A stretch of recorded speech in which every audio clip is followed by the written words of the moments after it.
영상 하나 보려고 합니다. 오후 시간에 좀 졸릴 수도 있어서 좀 이렇게 영상을 좀 활용하려고 합니다. 네, 한번 보시겠습니다.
앞으로도 하나님 뜻이는 데 여기서 죽어도 여한은 없습니다.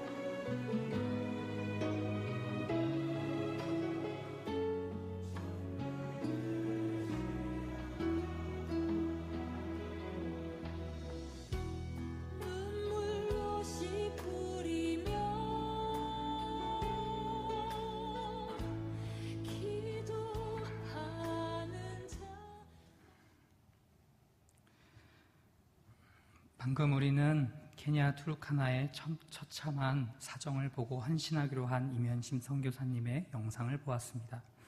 한국에서 누릴 수 있는 모든 편리함과 또 문명을 포기하고 떠난 곳이 아프리카 중에서도 더 아주 멀리 들어가야 되는 깊이 들어가는 오지인 투르카나라는 곳이었습니다. 그곳에는 에이즈로 부모를 잃은 아이들, 또 글씨를 읽을 수 있는 아이들이 아주 희박하던 그런 땅이었어요. 또 대지열이 무려 40도가 넘는 무더위 속에서도 이 이면심 선교사님은 집집마다 고아들을 찾아다니며 음식을 주고 또 공부를 가르쳤다고 합니다. 글을 모르는 아이들에게 성경을 읽도록 그 나라 언어로 성경을 번역해 주었고요. 또 꿈도 희망도 없는 고아들을 고등학교와 대학교에 보내었다고 합니다. 마침내 그 아이들이 자라 케냐 교육청의 공무원이 되었고요. 의사로 또 회계사로 목회자로 살아간다고 합니다. 이 모든 일을 하나님의 뜻에 따라 섬기던 투르카나의 엄마 이면심 선교사님의 일생은 우리들에게 많은 도전과 또 결단을 하도록 촉구합니다. 무엇이 그녀를 아무 의지할 것 없는 오지에서 케냐 고아들과 그 영혼들에게 복음을 전할 수 있게끔 만들었을까요? 오늘 말씀에서 우리는 하나님 아버지의 마음이 어떠함을 깨달을 수 있습니다. 과연 하나님 아버지의 마음은 무엇일까요? 첫째로 제가 읽겠습니다. 우리를 죄의 구렁텅이에서 건지신 하나님 아버지의 마음입니다. 선교사님을 그토록 그곳에 보냈고 하나님의 말씀 또 복음이 그 오지에도 전파되었을 수 있었던 이유는 바로 그 옛날 아펜젤러 선교사님을 비롯한 또 토마스 선교사님을 비롯한 많은 그 미국의 선교사님들이 그 작은 기도 운동을 통하여 우리나라 땅에 들어와서 많은 고문과 고통을 겪고 그곳에서 학교와 병원을 지었던 것처럼 말입니다. 교육이 시작되었고요. 또 의료가 시작되었습니다. 단명할 수 없었던 또 우리들이 농사를 짓다가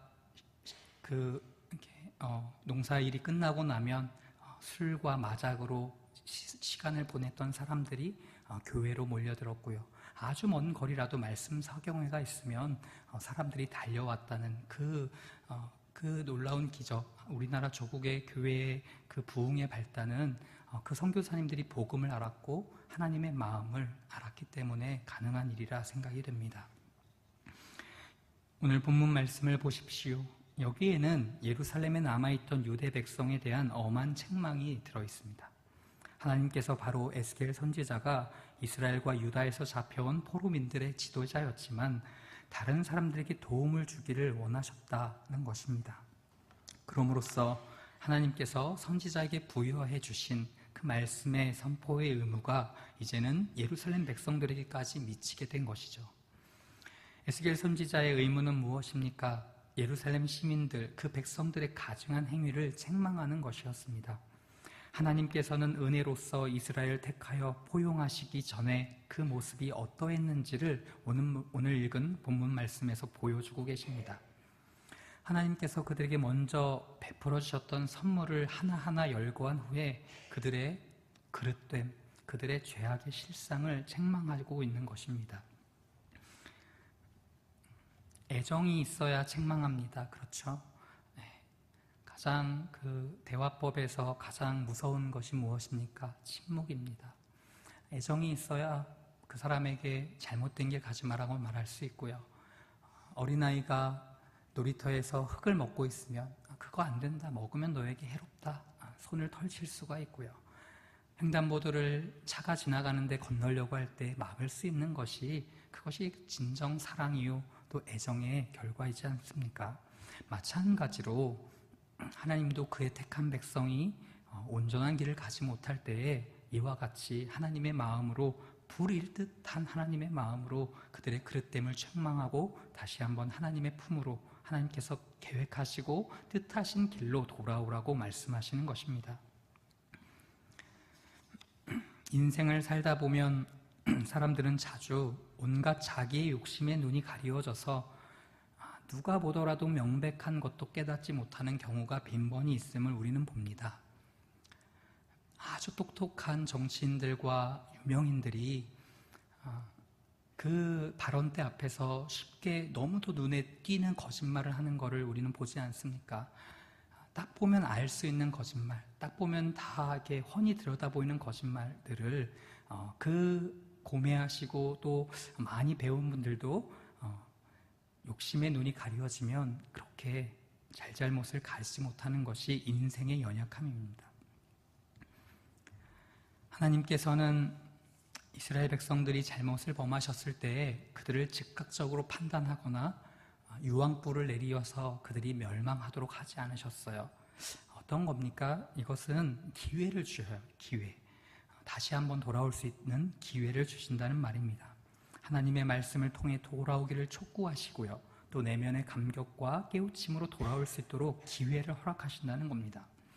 하지만 그들의 하나님의 뜻을 받들어 죄악에서 돌이키지 아니하면 하나님께서 사용하시는 방법이 한 가지 있습니다. 그것은 그들의 가증함을, 그들의 잘잘못을 한복판에 드러내시는 거예요. 결국 그들로 하여금 자기가 잘못된 길을 가고 있어도 알지 못하고 깨우치지 못하고 양심에 거리끼는 것도 행할지라도 그것을 알지 못할 때에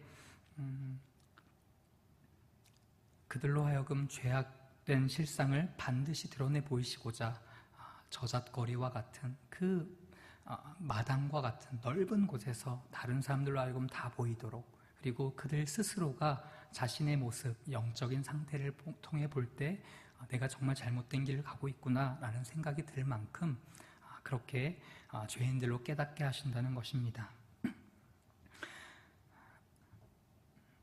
하나님께서 보시기에 그릇되고 악한 것을 우리가 늘상 지어온 일들이라면 그 일을 행하더라도 하찮게 생각하거나 지나쳐 버리는 것에 대하여 저 스스로도 그리고 우리도 그것을 가슴 아프게 생각하여야 합니다. 오늘 읽은 말씀의 1, 2절 말씀을 제가 읽도록 하겠습니다. 또 여호와의 말씀이 내게 임하여 이르시되 인자야 예루살렘으로 그 가증한 일을 알게 하여 라고 말씀하고 있습니다. 앞에서 설명드린 내용을 그대로 드러낸 본문이지요. 예루살렘 땅이 어떠한 장소입니까? 그 땅이 원래는 어떠한 땅이에요? 우리는 다 압니다. 그 땅이 어떠한 땅이라는 것을. 이스라엘이 원래 거주민이요 본토이며 네이티브가 아니었어요. 자신들이 살던 그 땅이 아니었던 것입니다. 가나안 7족속이 살았던 곳입니다. 그 땅이 어떤 땅입니까? 하나님을 믿지 않는 이방인 손에 의해서 점령되고 거주했던 그러한 땅이란 말이죠. 이스라엘이 하나님의 존대를 받을 만한 어떠한 거룩하거나 아름답거나 강한 모습이 하나님 눈에 너무나 잘 드러나서 이 이스라엘 백성들 작고 작은 나라, 땅덩이도 작은 나라, 또 종족으로 시작해서 족장으로부터 시작해서 그렇게 나라로 이루었던 아주 작은 나라가 하나님의 눈에 들을 만한 예쁜 행동을 해서라던가 하나님께서 마음에 보시기에 흡족한 어떠한 선한 일을 할 만한 것이 그들에게 있어서 그들을 택한 것이 아니라는 말씀입니다. 무엇이 그들을 있게 하셨습니까? 무엇이 이스라엘 백성을 하나님의 선민 백성으로 만드셨단 말입니다. 그것은 당연코 하나님의 영광을 위하여 하셨습니다. 당신의 영광을 위하여 하나님의 백성이 될 만한 선한 양심과 그들의 그릇이 작을지라도 그들의 값어치, 그들의 가치가 아주 다른 민족보다 더 강하거나 또 더 지혜롭거나 많은 것을 배웠다거나 한 것이 아니라 무조건적인 선택이라는 겁니다. 무조건적인 선택. 그것으로 이스라엘 백성을 하나님의 백성으로 만드셨고요. 하나님의 품으로 품으셨다는 것입니다. 예루살렘은 이방의 도시였으나 하나님이 이스라엘 백성들에게 주어 하나님의 도시로 삼았다는 말입니다. 그들의 땅이 아니었지만 그들의 땅으로 만들어주신 하나님께 영광을 돌립니다. 오늘날 우리들을 보십시오. 우리들의 실상을 보십시오. 우리가 디디고 있는 이 땅을 보십시오. 우리의 교회의 모습을 보십시오. 그리고 성전과 같이 지어진 자신을 보십시오. 우리도 근본은 이방 사람이었고요. 하나님도 없는 율법도 없이 살던 자들임을 이 본문을 통하여 다시 한번 배웁니다. 에스겔서 16장 4절과 5절 말씀을 제가 읽겠습니다. 내가 난 것을 말하건대 내가 날 때에 내 배꼽줄을 자르지 아니하였고 너를 물로 씻어 정결하게 하지 아니하였고 내게 소금을 뿌리지 아니하였고 너를 강보로 싸지도 아니하였으니 아무도 너를 돌보아 이 중에 한 가지라도 내게 행하며 너를 불쌍히 여긴 자가 없었으므로 내가 나던 날에 내 몸이 천하게 여겨져 내가 들에 버려졌느니라. 성도 여러분들, 이 본문을 통해서 여러분들은 복음이 보이십니까? 비단 우리가 신약을 공관복음을 통해서나 또 신약 전체를 통해서 복음을 말씀하고 배웁니다. 그렇지만 구약에도 복음이 있어요. 구약에도 복음이 도사리고 있습니다. 저는 이 4절과 5절 말씀을 통해서 복음이라고 느껴져요. 복음입니다, 이것은. 이 말씀을 면밀히 보기 전에 우리는 복음이 무엇인지 한번 짚고 넘어갈 필요가 있다고 생각이 듭니다. 복음은 무엇입니까? 복음은 정답을 말씀해 주셨습니다. 제가 좀 더 설명을 하고 복음의 그 정의를 내리려고 했는데 정답이 나왔습니다. 감사합니다. 복음은 사람이 고안해낸 것이나 사상이 아닙니다. 복음은 하나님께로부터 온 기쁜 소식입니다. 이 하나님의 기쁜 소식은 단연코 하나님의 아들 예수님에 대한 것입니다. 이 아들에 관한 내용이 구약과 신약 성경에 자세히 기록되어 있어요. 그것이 구약 한 면만 보고 복음이 있는 것이 아니고요. 신약 한 면만 보고 복음이 있지 않습니다. 구약과 신약이 짝을 이루어 복음을 말씀하고 있는 것입니다. 구속사의 여정이 그 구약과 신약 안에 고스란히 드러나 있다는 말입니다. 맨 처음 아담에게 보이신 작은 불꽃이 점점 커져서요, 마침내 의의 태양이신 예수 그리스도께서 나타나 온 세상에 그 빛을 광명하게 비춰주셨다는 것입니다. 성경은 말합니다. 허물과 죄로 죽은 우리가 그리스도 안에서 누구도 빼앗아가지 못할 구속의 은혜를 입었다고 말이지요. 그러므로 복음은 예수님입니다. 복음은 예수님이에요. 마태복음 27장 45절부터 49절의 말씀을 한번 찾아보겠습니다. 마태복음 27장 45절에서 49절입니다. 네, 마태복음 27장 45절에서 49절.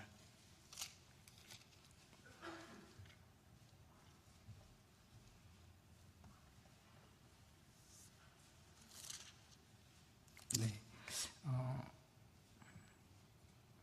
한 절씩 저랑 교독하도록 하겠습니다. 제가 먼저 읽을게요. 제6시로부터 온 땅에 어둠이 임하여 제9시까지 계속되더니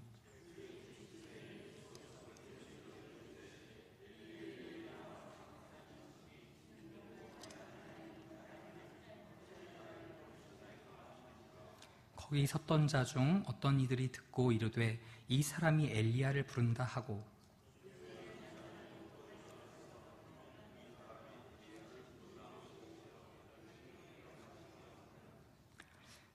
다 같이 읽겠습니다. 그 남은 사람들이 이르되 가만두라, 엘리야가 와서 그를 구원하나 보자 하더라. 마태복음 27장 45절에서 49절 말씀은 예수님이 십자가에 못 박히신 이후에 영원히 떠나가시는 장면입니다. 제6시로부터 온 땅에 어둠이 임하였어요. 그리고 9시까지 그 어둠이 계속되었다고 말합니다. 암흑이 되었습니다. 온 세상이 암전이 되었습니다. 제9시쯤에 예수님이 크게 소리를 지르십니다. 그 손과 발에 그 못이 박혀 있어서 아주 고통스러운 것이 극심할 그때에 아프다 아프다, 나 좀 꺼내달라. 어떻습니까? 네. 우리가 어떤 작업을 하다가 엘리베이터 안에 갇히거나 아니면 지하 동굴에 갇히거나 아주 깊은 땅 구덩이에 갇히면 대부분 무엇이라 소리를 지릅니까? 네, 맞습니다. 예, 오늘 저를 도와주시려고 감사합니다. 맞아요. 네, save us, save me 이렇게 우리를 구원해달라, 나를 살려달라 이러지 않습니까? 예수님 그러셔야 될 타이밍입니다. 네, 예수님 그러실 타이밍인데 그러지 않으세요. 이렇게 말합니다. 엘리 엘리 라마 사박다니, 나의 하나님 나의 하나님 어찌하여 나를 버리셨나이까. 인생들을 향하신 하나님의 마음입니다. 나의 하나님 어찌하여 나를 버리시나이까.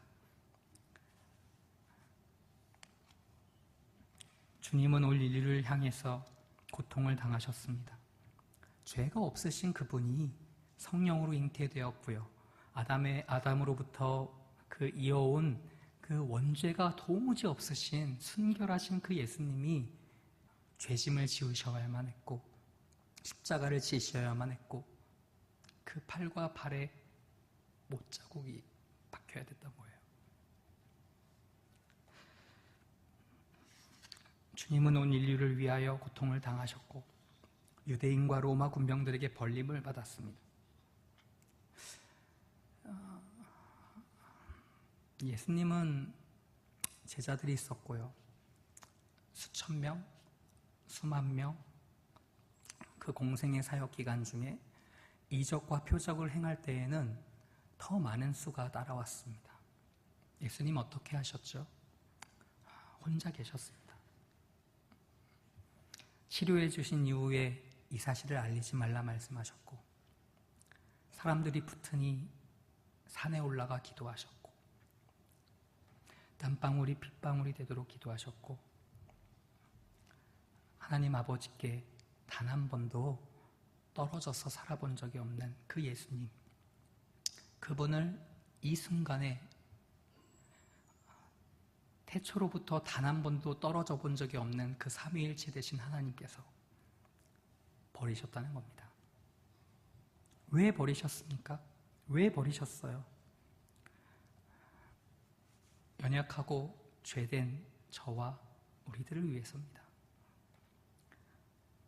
아들 예수 그리스도를 버리고 우리를 아들 삼으시기 위하여, 로마서의 표현대로라면 양자를 삼으시기 위하여 그 아들을 이 순간에 버리신 거예요.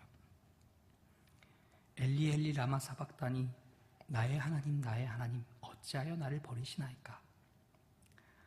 평화의 의논을 통하여 그리스도께서 직접 우리의 죄값을 사하시기 위하여 가시겠다라고 자발적으로 하셨지만, 삼위일체되는 하나님이 다시 한번 끊어지는, 하나님에게서 멀어지고 하나님께서 버림받는 그러한 일들을 우리를 위하여 행하셨다는 것입니다. 복음입니다. 단연코 복음은 예수 그리스도입니다. 본문에서 하나님께서는 작은 민족의 그 덩어리로 출현한 그 이스라엘이 애굽 땅에서의 무자비한 탄압을 겪으면서도 놀라울 정도로 크게 번성한 민족이 되었다고 밝히는 거예요. 다시 한번 말하는 본문입니다. 이 본문은 요한복음 3장에 등장하는 예수님과 니고데모의 대화 가운데 나오는 다시 태어남에 대하여 우리로 하여금 다시 한번 상고해줘요.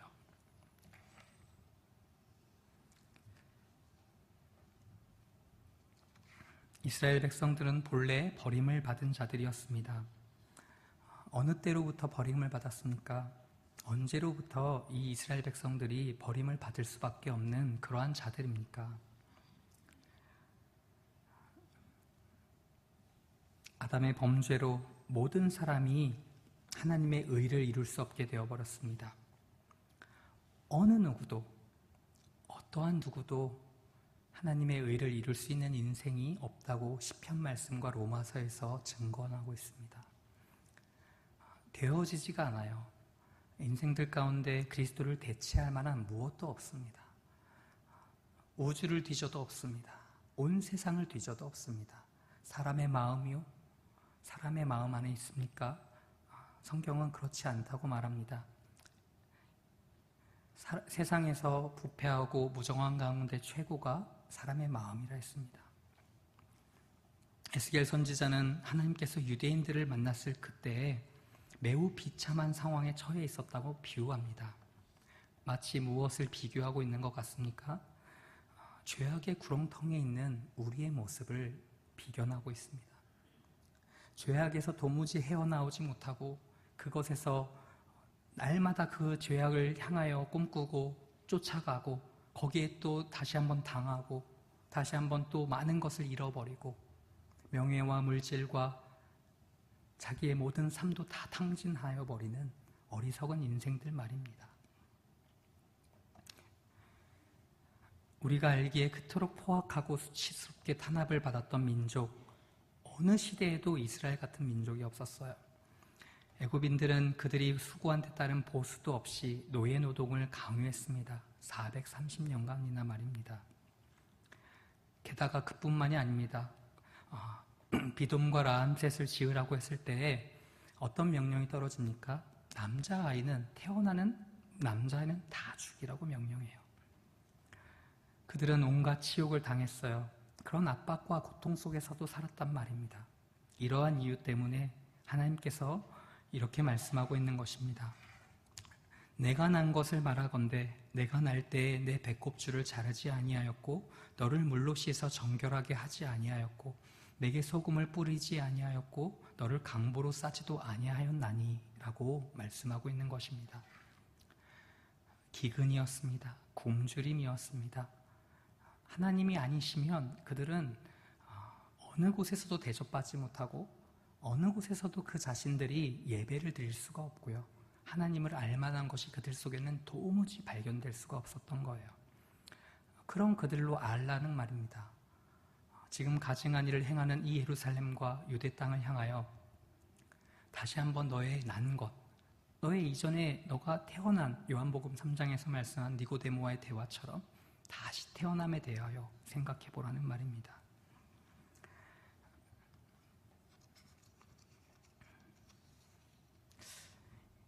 이스라엘 백성들의 근본이 이렇게 비참한 상태에 있었던 것인데 하나님께서 그들을 불러내어서 당신의 자녀 삼아주시고 하나님의 백성 삼아주셨다는 말입니다. 우리를 보십시오. 오늘날 우리의 모습을 보세요. 이것이 다른 세계, 다른 민족, 나와 다른 상관이 없는 이야기로 들리지 않기를 바랍니다. 너무도 밀접하게 연관되어 있고 너무도 우리의 이야기예요. 우리도 본래는 하나님을 알지도 못하고 구원의 길도 알지 못하고 돌봐주는 이도 없이 비참한 상태에 버려진 자들이었습니다. 그런 우리가 하나님께 구원함을 받아 그 자녀됨을 다시 한번 확증하여 주시고 성령의 도장으로 쾅쾅쾅 찍어주셨다는 거예요. 단연코 죄악의 구렁텅이에서 나온 우리들은 하나님의 백성이고 자녀입니다. 둘째로 제가 읽겠습니다. 둘째로 우리를 비참한 출생에서 살리신 하나님 아버지의 마음입니다. 이제 오늘 본문 말씀의 제목인 하나님 아버지의 마음이 너무나 잘 드러나는 6절과 7절 말씀을 보겠습니다. 제가 읽겠습니다. 내가 내 곁으로 지나갈 때에 내가 피투성이가 되어 발짓하는 것을 보고 내게 이르기를 너는 피투성이라도 살아있으라. 다시 이르기를 너는 피투성이라도 살아있으라 하고 내가 너를 들의 풀같이 많게 하였더니 내가 크게 자라고 심히 아름다우며 유방이 뚜렷하고 내 머리털이 자랐으나 내가 여전히 벌거벗은 알몸이더라.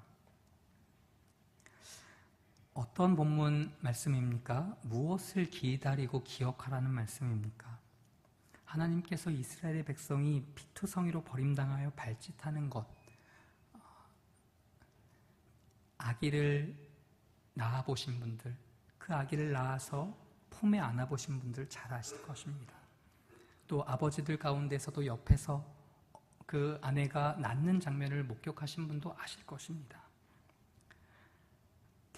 막 태어난 아기가 몸에 피투성이가 되어 털과 살과 피가 엉기어져 있는 것입니다.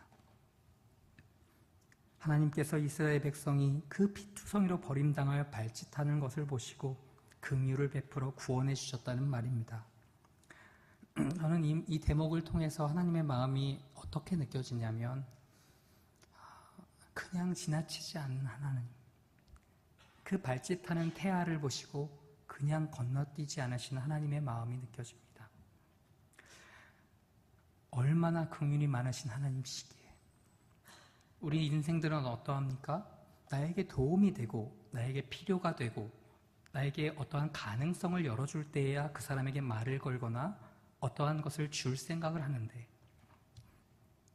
하나님께 전혀 도움이 안 될 수 있고 하나님의 영광을 위하여 그 사람들이 어떻게 나중에 장차 성장 과정을 거쳐서 성인이 될지 모르는 그 피투성이를 향하여 너는 피투성이라도 살라, 너는 피투성이일지라도 살라라고 말씀하고 있어요. 또 무엇을 말씀합니까? 그들로 그 들의 풀같이 많이 번성케 하여 주었다는 것입니다. 많아졌다는 것입니다. 그 작은 이스라엘 민족이 이제는 많아졌어요. 다른 민족도 넘볼 수 없는 부강한 나라가 또 막강한 나라가 되었답니다. 어느 왕을 통하여 가능했습니까? 다윗과 솔로몬을 통하여 가능했던 일을 말씀하고 있어요. 이것은 하나님이 이스라엘 백성을 애굽에서 번성케 하신 것과 또한 출애굽 시에 광야로 인도해 내신 것을 또 가리킵니다. 우리는 장차 그리스도 앞에 서게 될 때에 어떠한 자로 섭니까? 바로 거룩한 신부로 선 것입니다. 우리가 신부로 서고 예수 그리스도는 신랑이 되셔요. 오늘날 우리 성도들도 살 희망이 없고 또 영원히 죽을 수밖에 없는 비참한 상태에 있는 자들인데 하나님께서 피투성이 된 나도 주여 감사합니다. 내가 발짓하는 것, 내가 피투성이가 되어 있는 것 보시고 그냥 지나치지 아니하시고 다시 한번 나의 복음을 들려주시고 또 단번에 얻어진 믿음을 통하여 하나님의 길 걸어가게 하시니 감사합니다. 주님의 직분과 사명을 맡겨주시니 감사합니다 라고 생각하며 또 믿으며 나아가시는 성도님이 되시기를 바라겠습니다. 우리는 4월 8일 날 새생명 축제를 앞두고 있습니다.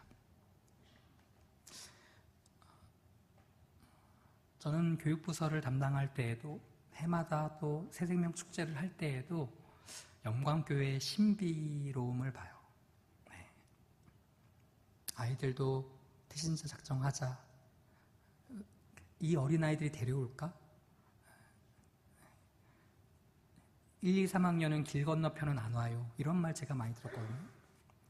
1, 2, 3학년은 길 건너 혼자 오기 힘들어요. 전도하기 힘들어요. 이런 말 많이 들었단 말입니다.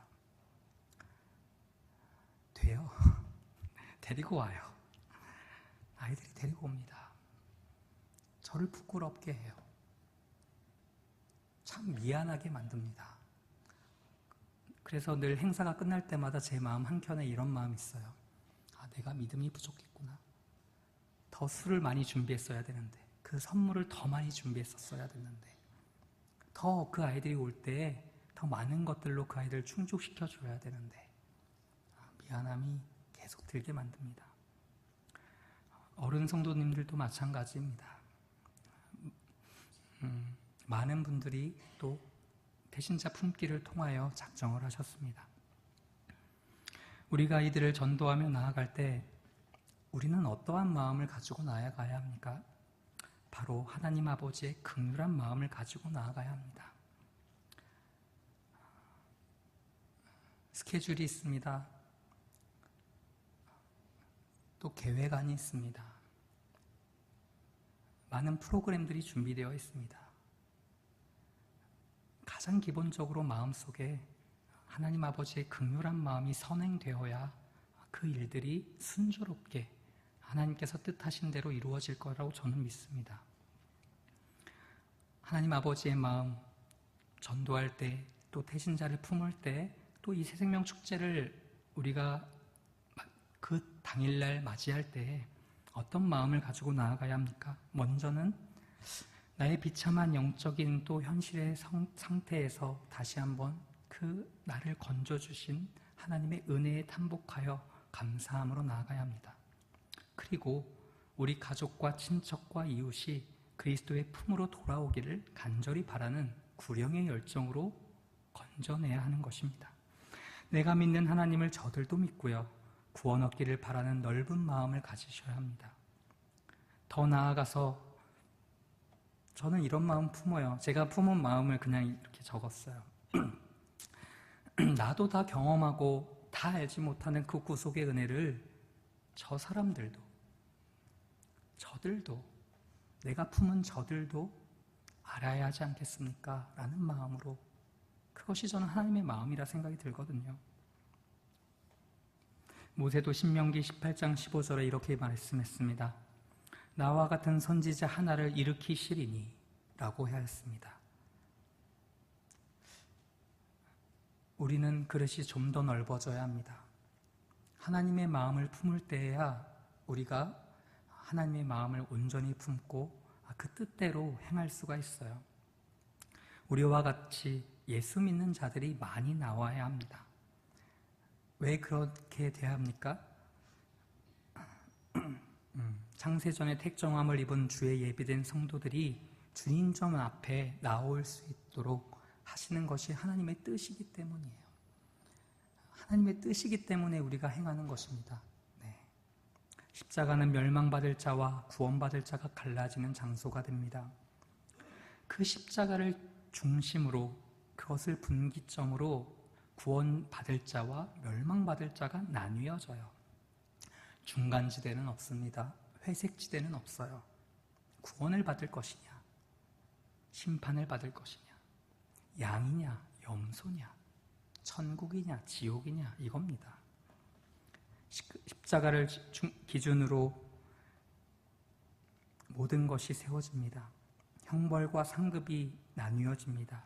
기쁨과 슬픔이 나뉘어져요. 기억하십시오.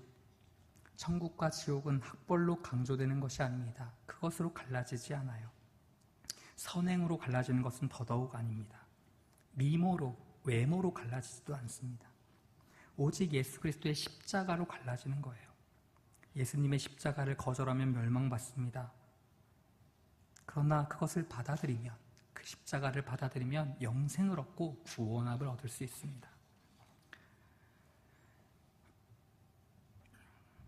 셋째로 제가 읽겠습니다. 성도의 지위를 회복하신 하나님 아버지의 마음입니다.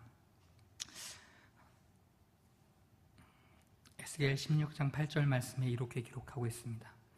내가 내 곁을 지나며 보니 내 때가 사랑을 할 만한 때라. 내 옷으로 너를 덮어 벌거벗은 것을 가리고 내게 맹세하고 언약하여 너를 내게 속하게 하였느니라. 나 주 여호와의 말이니라. 선지서는 참 고귀한 책입니다. 그 이유가 앞에서 심판과 그들의 죄악상을 면밀히 드러내지만 결코 그 하나님의 마음과 소망함이 끊어지지가 않아요. 어떠한 일로 힘들고 고군분투하십니까? 어떠한 일로 하나님 앞에 설 만한 것이 없어서 힘드십니까? 소망함을 주시는 것이 우리 하나님의 마음입니다. 부질없이 우상에 빠져 허덕일 수밖에 없는 자들까지도 그의 백성으로 삼아주셨어요. 그리고 내 때가 사랑을 할 만한 때라 말씀하시며 자기의 옷을 너를 덮어 벌거벗은 것을 가리워 주셨습니다. 오늘날 우리 성도들도 벌거벗은 수치가 드러나고 버림받은 상태가 있었으나 예수 그리스도의 의의 옷을 입혀서 벌거벗은 그 수치를 가리워 주시고 하나님의 자녀 삼아 주시고 말씀으로 아름답게 빚어져 가주시는 분임을 믿으며 나아가십시오. 이 본문 말씀을 통해서 볼 때 룻기를 떠올렸습니다. 룻기에서 나오는 룻이 보아스에게 이렇게 말합니다. 나는 당신의 여종 룻이오니 당신의 옷자락을 펴 당신의 여종을 덮으소서. 그리스도의 의로 우리가 옷 입자고 말했던 바울, 그것을 또 자기의 표지로 삼았던 루터, 그 말씀처럼 복음에는 광대한 힘이 있습니다. 우리가 그것을 다 미처 깨닫지 못하고 받아들이지 못하고 행하지 못하는 것이 문제지 복음에는 광대한 능력이 있습니다. 이제 오늘 읽은 말씀의 후반부 마지막 부분을 보겠습니다. 9절과 14절 말씀인데요. 제가 시간이 많이 갔으므로 그냥 설명만 드리겠습니다. 하나님께서 이스라엘 백성에게 옷을 입혀주시고 그의 신을 신기우시고 띠를 띄워주시고 폐물로 장식까지 시켜주셨습니다. 멸루관을 씌워주시고 좋은 음식을 먹여주셨고요. 살찌게 하셨고요. 왕후와 같이 존귀하게 만들어주셨습니다.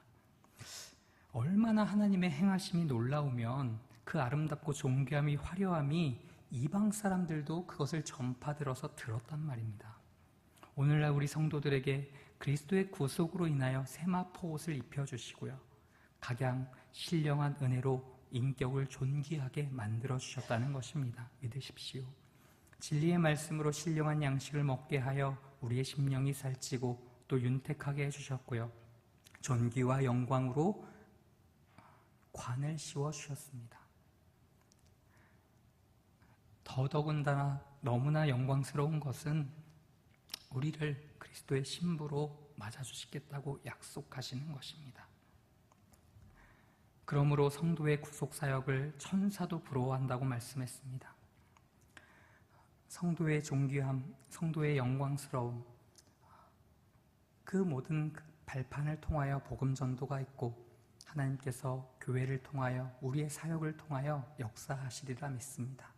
말씀을 맺겠습니다. 사랑하는 성도 여러분, 33년 6개월의 짧은 생애를 통하여 주님은 구원의 큰 역사를 이루셨습니다. 아담이 타락한 이후로 갈망했던 영생에 대한 그 갈증을 예수 그리스도를 통하여 해결해 주셨습니다. 이제 여러분들은 어떠합니까? 그리스도의 십자가를 자랑하며 그리고 그것을 전파하며 사시겠습니까? 그렇다면 하나님의 마음을 잘 아는 자들일 것입니다. 십자가를 생각할 때 구원의 감격이 있습니까? 그리스도의 사랑이 여러분들 가슴 깊숙이 느껴지고 계십니까? 신앙생활의 최대의 위기는 외부에서 오는 핍박과 환난이나 어려움이 아닙니다. 우리의 심령의 무감각증입니다. 영적인 불감증입니다. 감격이 상실된 것입니다. 예배를 드려도 십자가를 묵상해도 말씀을 보아도 권면을 들어도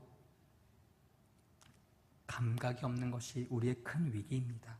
오늘 이 예배를 통하여 작게나 제가 바라는 것은 우리의 마음속에 그리스도에 대한 사랑이 다시 한번 확인되시고 십자가의 능력을 의지하며 나아가시기를 간절히 바라겠습니다.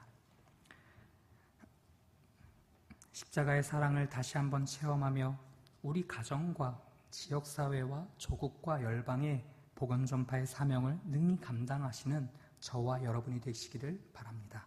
기도하겠습니다.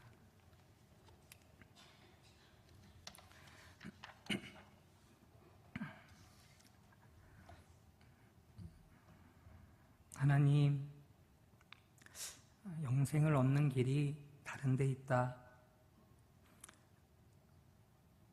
하였습니다. 그리스도 안에 있습니다. 어디에 둘러보아도 우리가 많은 시간과 공무와 물질을 들여서 그것을 찾더라도 거기엔 길이 없습니다. 그리스도의 십자가 외에 우리가 자랑하지 말게 하시고 온전히 주님께서 오늘의 예배를 또 받아주시고 이 말씀을 통하여 다시 한번 하나님 아버지의 마음을 바로 깨달아 알아 전도와 구령의 열정과 우리 전도의 사역과 또 4월 8일에 있을 새생명 축제를 주님께서 이끌어 주옵소서. 감사드리며 거룩하신 예수님의 이름으로 기도합니다. 아멘. 찬송가 455장입니다.